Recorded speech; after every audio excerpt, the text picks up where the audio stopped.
And welcome back to another episode of Tidal Flooding Talk. I'm meteorologist Joe Martucci. Joined with me, Palma, Shiles. Dan could not make it today. He actually got caught in some really bad traffic and can't make it today. And that is the real story. He was not lying to me. So we'll see him next week. Palma, what's going on? Any bad traffic recently in at the Jersey Shore that you know of? Well, I'm actually wondering, how do you know that he wasn't lying to you? Did he prove this somehow, or? Well, I think he gave me enough context. Either he told a good story or he's giving me a lot of, or he told me a lot of context clues. It sounded like, he said he was coming home from work. He said his GPS said, like 20 minutes after the start time.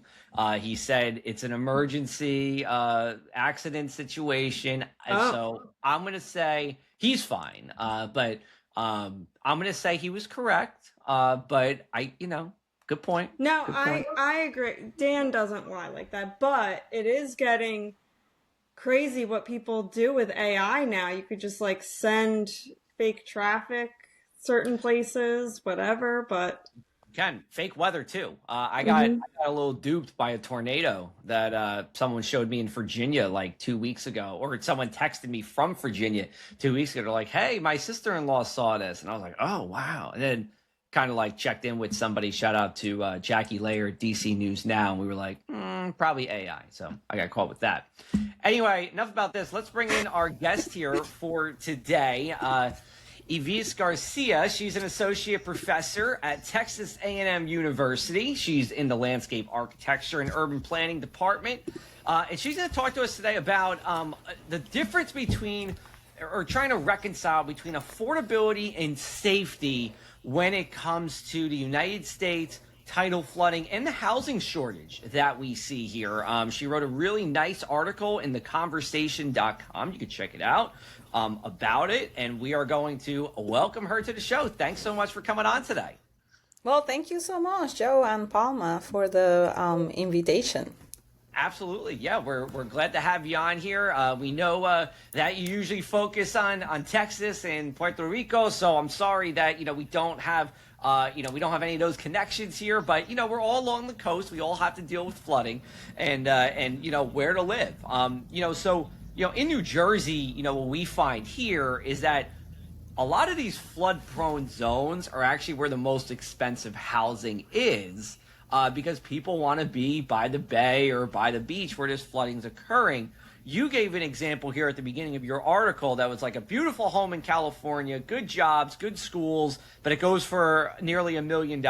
And then option B was a similar home in Texas for about $400,000, but option B has a bigger flood risk and a bigger hurricane risk. So it's interesting to see those differences here. So that was a hypothetical scenario, but this is a real thing that people are choosing, correct? Yes, absolutely. And as you say, Joe, like in a lot of like coastal areas is where you have like the most expensive housing, and that is like very vulnerable to flood risk and also to just like coastal erosion in general. But a lot of the research that I do is mostly with like people that are not living in these areas. And I will say that the majority of us and the majority of Americans are not living in the coastal areas and in homes that are like with very high prices, right? So when I post the example of like a home in California, that's like basically your average like price home, right? And then when you have someone looking for a place to move because of affordability, right? So we're saying that affordability in the minds of Americans is like more important, right, than thinking about flood risk. And I think that something I didn't mention in that article, but like we saw a lot of like these trends of people moving from California to Texas, for instance. It was that people have like more flexible opportunities to find a job and then people were able to move to these like cheaper places. But remember that they're like new to these like environments, so they might move to a place in where now with a home that I sell somewhere that is like more expensive. Perhaps I can now move to the coastal area first of all, right? Because it's the arbitrage and it's like the mismatch of doing that. But and a lot of places like here in Texas, it will be like in the Houston area, not the coast, but it's like places where it floods, and in some states there's not a lot of like disclosure of like, and that's something that changed during Harvey as well. We see like more states having some, when you're buying and selling a home, some disclosure of like these places floods and so on, and a lot of it is kind of more like the historical memory. So it could be that someone from that area might know or might be related. It's also at the regional scale that probably doesn't happen as well, but people might move into this place and then looking for that affordability, they might end up in a place that it has like more risk. And I can also tell you more about the because again I work a lot with like low income families as well here like in Houston. So some families where have like they are moving because where they live it flooded already, and that now they're looking for an affordable home somewhere else, and the money that they have in order to do that, if they needed to move because of say like a mandatory buyout, a place that it really floods and people are just saying, okay, you just have to move somewhere else. So when they're like looking for new housing, it's like in many places in where there's not a lot of regulation from developers. They tend to be like sometimes outside of the city and the more like in the county areas in where there's not a lot of, again, those regulations in general, and many of them might end up in areas that do flood as well, looking for homes that they can actually afford, because this is how much they have to spend. If they only spend like $250,000 that they have and they don't want to take a mortgage, I mean, there's nothing that you can find for that amount, right? If it's not in a place that it might have those risks as well. And when you combine that, as I said, with like not having the disclosures, people might end up in a place that is like vulnerable after even already have lost their homes because they were to begin with in a flood risk area. Sure. Go ahead, Palm. I wasn't sure if we had time. I'm sorry. I thought we that's right. We got another minute till break. Okay. Well, I wanted to talk about construction practices a little bit because, here at the Jersey Shore, there has been a lot of building in the area, and I think that people sometimes aren't aware as much of what the landscaping does in terms of flooding. So could you tell us a little bit about like permeability and how that affects flooding here for coastal communities? So definitely, like when you're like choosing like more materials, right? Obviously, having permeable materials is like is better, and then that might be like these are things that you could try to incentivize of developers, and some of them might already come with like again some good practices on doing that. But a lot of it is going to be about more like how you canalize the like just the space, right? In terms of like the gutters and all that. But I think again, what you're going to is more in terms of like the landscaping itself. So yes, definitely like picking the materials is like very important, and as well like how do you use like green infrastructure. So you can say like this place is gonna be dedicated for a park, or this place is gonna be just like a green area with like some rocks and some permeability, in order to just like ease the potential flooding that happens in that place. The cases that I have been mostly looking at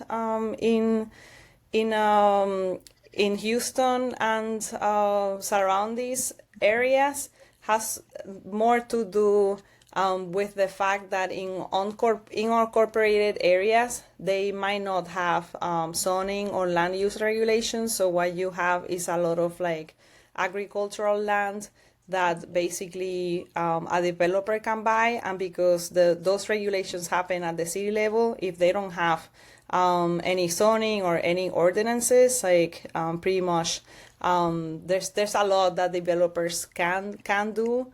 And that's how like many places might end up in the flood risk areas, if that's like making any sense. So it's kind of like different type of a scenario. Sure. All right.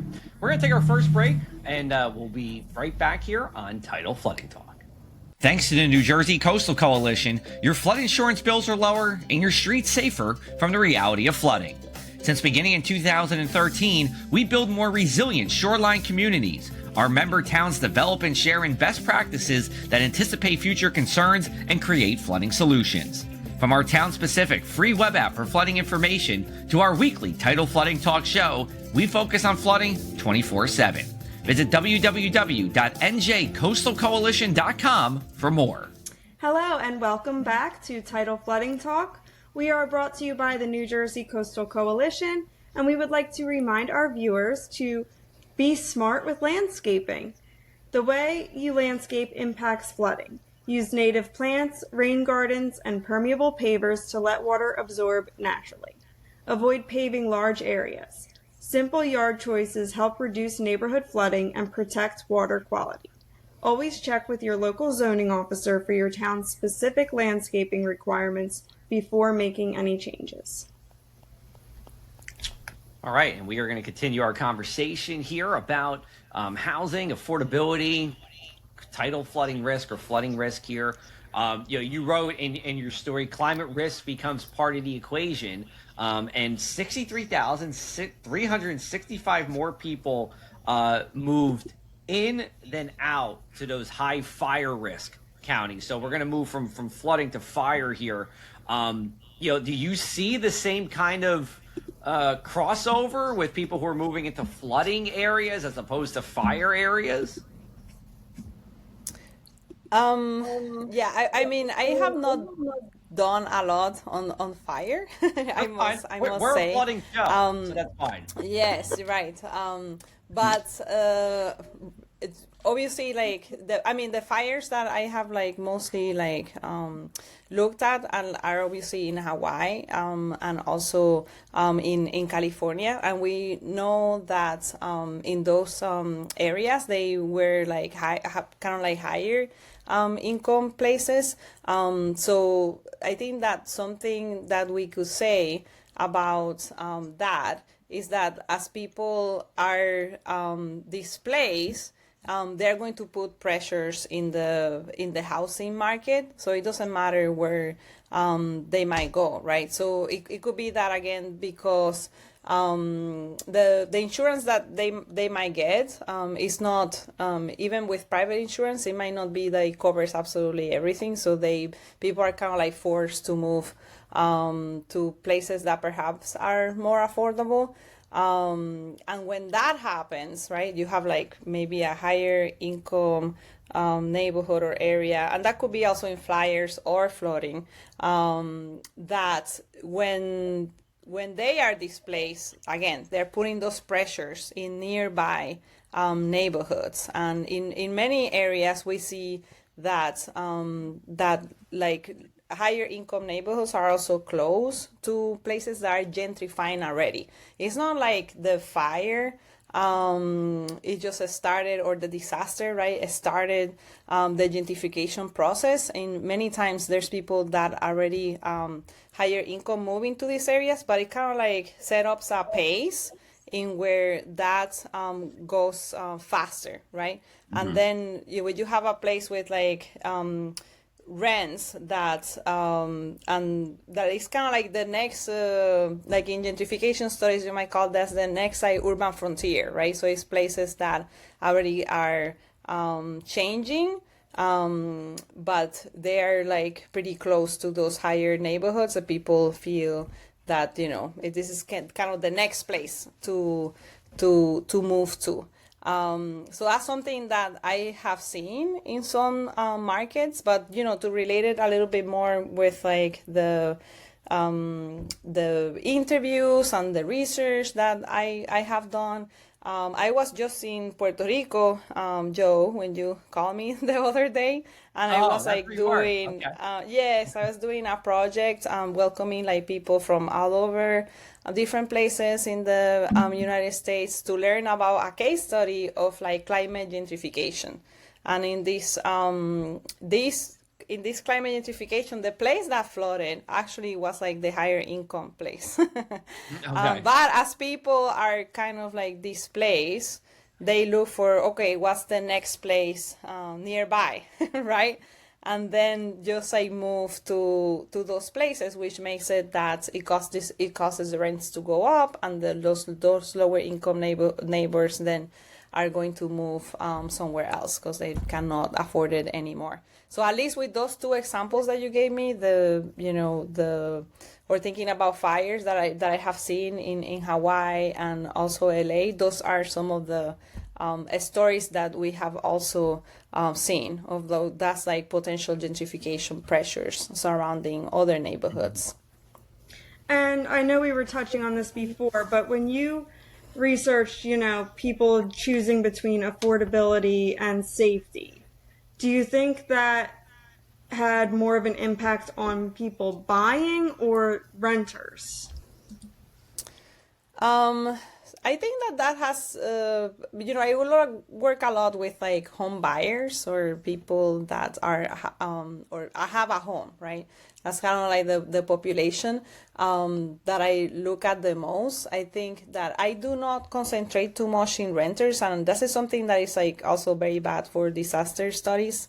Like we don't tend to concentrate on renters that much, and the reason for that is because, or like federal like housing system, or like how we give aid is mostly to the homeowner, right? So you're thinking about insurance. If the place like burns, like kind of like that's more like insurance, at the government level, but also if it was in terms of the market, it would be like that insurance of, or like if we give like FEMA assistance, really those are the populations that will get the majority of the aid, right? So up to 35,000 to do repairs and to do what they need to do. The same thing with like the community development grant, disaster recovery funding, and with the mitigation funding. All of that is kind of like directed to homeowners. So I would definitely say that there's definitely a bias just in general of like these disaster studies to looking at the home buyers themselves. I think that of the people that have done like some research on like renters, they will say obviously they're even more vulnerable. And that again, you will, by that we mean it's like if they are like displaced from where they are, they will have like less of a safety net, and might end up in a place that is more vulnerable. At the same time, their mobility is a lot higher, right? So even it's not the same thing like if you're a homeowner and you invest in a place and then you're now in a place that it floods, or if there's more fire, that is it's again it's not, you're stuck basically, right? You're stuck. Even though obviously in terms of like losses and safety net, like for renters is bad, but I feel at least is in this case of the affordability and moving to a place, I will say that the risk of homeowners are greater. At least how I see it, because of the investments, right, that they're making into a place. Sure. All right. We're going to take our last break here, and we'll come back with our final segment here on Tidal Flooding Talk. Base flood elevation is the level floodwaters are expected to reach in a major storm. Building below it puts your home at risk. Building just 1 foot above it can significantly lower flood insurance costs and reduce flood damage. And don't forget to elevate mechanical equipment like air conditioners and generators. Small changes can make a big difference. This message is brought to you by the New Jersey Coastal Coalition. All right, and welcome back to Tidal Flooding Talk. We're going to get into our final segment here. Tell me this, we talked a lot about, what's going on and the problems that we do have with this, but are there states or governments or even private organizations that are doing this the right way, making sure people who might be the most vulnerable socially are in places that are safer, environmentally? Yeah, I mean, that's a great question, right? So you're asking me who gets the A, right? Yeah, as a professor. Yeah, instead right. of the F, I get to give all the grades. Although, Right. with grade inflation, everybody wants an A, but we cannot That's give right. Yeah, we don't bring on a curve here. an A, yeah. So I think that Louisiana is like doing very well in terms of like having flood disclosure, the frequency of like how often a place gets again flooded, and then I think that it also calls for like insurance requirements as well, and that's always like a very good thing. So I would say again, those two things make it kind of one of the strongest in the country. I think that New York is also like doing well. So it kind of, you need to report the past flood damage. It's like when you I don't know, if you have a car accident, you're supposed to like report those things, right? Yes. And so you're kind of like doing the same thing. If it's a place that has like past flood damage, you're kind of like reporting that. Is that like repetitive loss? Is that? Yes. So again, that that could be like really, really good, but not every place does that, right? And then the other thing is like I mean, just like in a lot of places, like for you need to like look at the like 100-year and 500-year FEMA zones for like construction, and that could be like something that everybody actually should be doing, but just like things like reporting like flood insurance history as well. I think that New Jersey does that well as well. So again, I would say those three states are doing really great, but there's other ones that are doing very good as well, like South Carolina, North Carolina, and Mississippi. And then you have I'm not gonna give anyone Fs, but like Texas and Florida, I think they're gonna get Cs. C's, okay. They're gonna get though. Cs. Yeah. Yeah. And then part of that is like, like in Texas, as I said, like after Harvey, so you do have like a requirement for some flood history disclosure, but it's not like as detailed in other places. So that kind of like makes it incomplete in a way, because people, when they cannot see the full risk picture, so they could do better in there. And similar, I would say that Florida and Texas are very similar in that way. Like Florida, for instance, does not require disclosing like the past flood damage history. So those are the grades. We give a lot of A's, so I think that that's a good thing. Okay, that is a good thing. Yes, but there's again many states that are there. I didn't even mention them, but yeah, they could also get some C's in there. So Okay, got it. And you say in New Jersey, like in New Jersey, we also have something called the Blue Acres program. Maybe you're familiar with it, but we okay, have disaster risk reduction areas where the state will go and buy out properties that are, yes, and those are typically lower value homes, probably lower income as well. Do you yeah. see that as a good policy? That's a great question. So that's what I am actually studying in the buyout. It's a mandatory like buyout program in Houston, and they have like a mandatory and a voluntary. And I think that there's a big difference in those two. So for the voluntary, you actually didn't have you didn't have as many people participating in that. Obviously, the mandatory is that you all need to move, and then you must do it like within 6 months, right? Or that Right. all these processes like tend to take slightly longer, so maybe 2 years or so. And these were, as you said, in like low income neighborhoods, and not only the residents but also businesses where have to move somewhere else. So I think that that one of the things I noticed, and this goes to Palma, what you were talking about, like there's renters and there's homeowners, right? The renters are like the mobile home owners, right?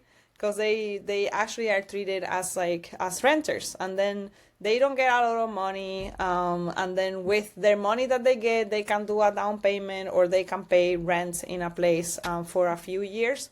But they are definitely in the losers end in here, right? So because like people that are in mobile home parks, they like that they have like the space and they have the land.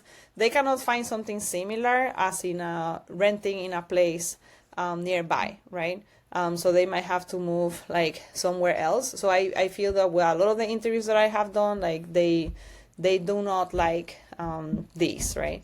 And then for the other people that go to we're in homes, and they have to find new homes. I think that a lot of them they find homes that were good, but unfortunately some of them ended up in places where there might be like higher crime rates, and they didn't didn't know, and there's stories in there of like family members dying, where I'm not talking about like crime rates as in like it's just like something serious. And then and there's something that it's like if you move like neighborhoods, and if you end up if you have so much money that you can get, it's like $250 on average. There's not that many places that you can go, right? So that's something that we know. And the other thing I saw is that some people ended up in very nice neighborhoods, basically like brand new, no flooding, all right? So they were good. But the bad thing is that now they didn't have a mortgage, and guess what? To be in a nicer place, you need to get a mortgage now.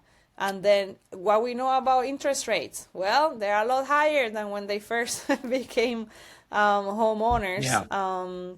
And many times because you said a lot of these families were lower income. They're also multi-generational families, so you might have like 2 kids are working and the dad is working in order like to support everyone. And I think maybe maybe you have the mom saying this is great place, I feel a lot safer, we moved from a community that is better, But the people that maybe are like supporting the household might feel like this is a lot of burden, or so it's kind of like this is kind of like a mixed reports, right, on what people have to say. But in general, what I learned from this research is that that we should not be doing like the mandatory buyouts. We should actually do the voluntary buyouts, and then offer something that is like fair and just. So I think a lot of it, unfortunately, when this happened, is also, you know, when you have the COVID and like interest rates going up, so it becomes harder. But like, and you might budget for something and that might change, but you know, you need to find a way of like actually make this work for families if they are going to voluntarily be moving somewhere else.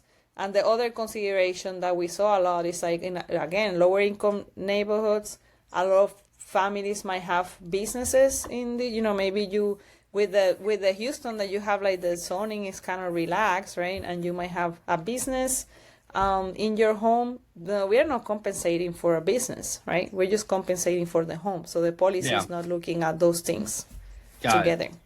Got it. Really, you know, substantial conversation here. We're not done with this conversation either. We want to have you back on to talk more about what you find, especially maybe some stories with individual homeowners or renters as well. But we do have to wrap. We are pretty much at time here.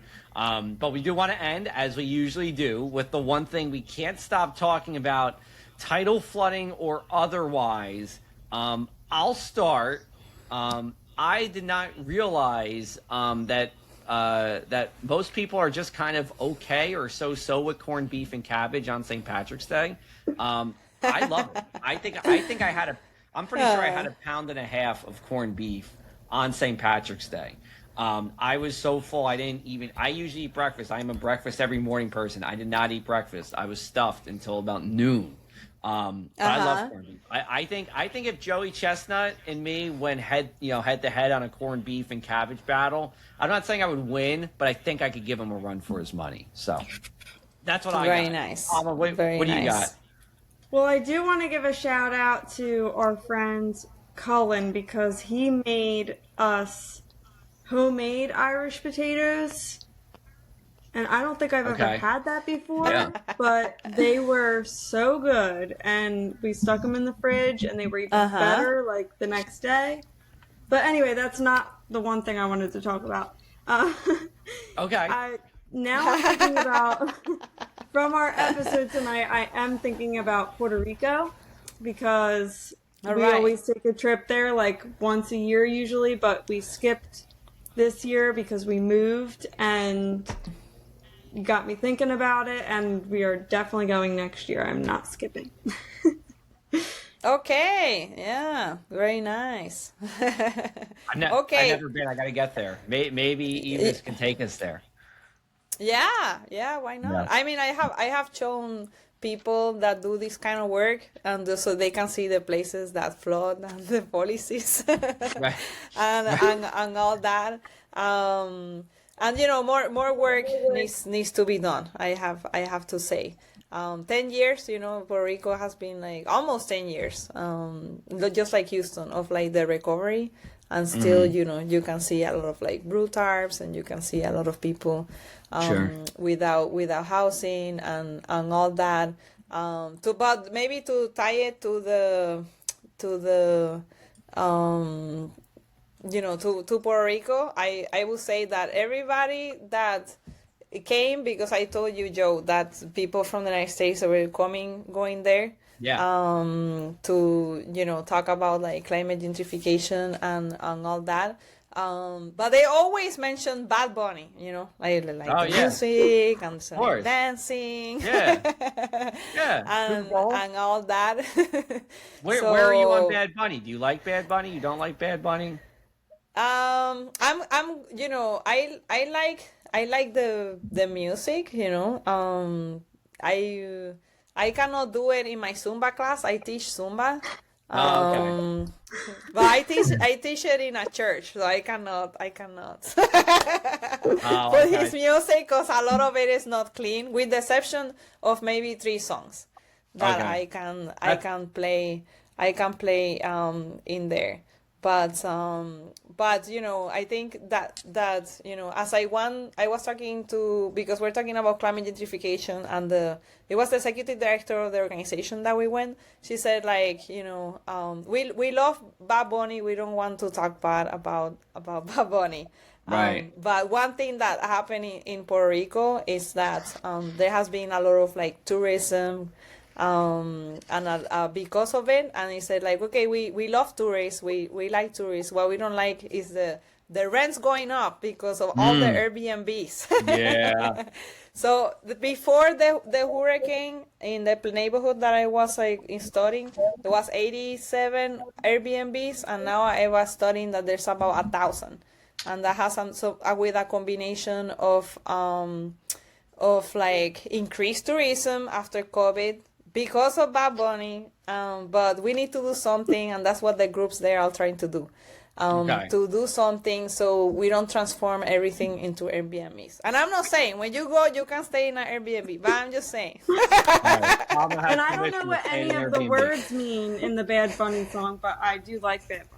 But I don't know what great the great word. rhythm, So- great rhythm. That's right. That's right. Yes. Awesome. Well, hey, thanks so much for coming on. You know, we appreciate it. We would love to have you on if you're willing, and maybe talk about some more stories about conversations you've had with people as well. But thank you again for the time. We appreciate it. All right. Thank you so much, Joe and Palma. All right. all We'll be back the with you next listeners. Tuesday. Oh, what's that? All I'm right. sorry. And all the listeners, thank you. That's right. All listeners, yeah, we actually had some pretty good numbers in the month of March. We're going to hope to continue that this week. And thank you, everybody, for listening to Tidal Flooding Talk. New episodes every Tuesday night, pretty much wherever you get your podcasts, and on YouTube as well. Take care, everybody. Thank you, Ivis. Thanks.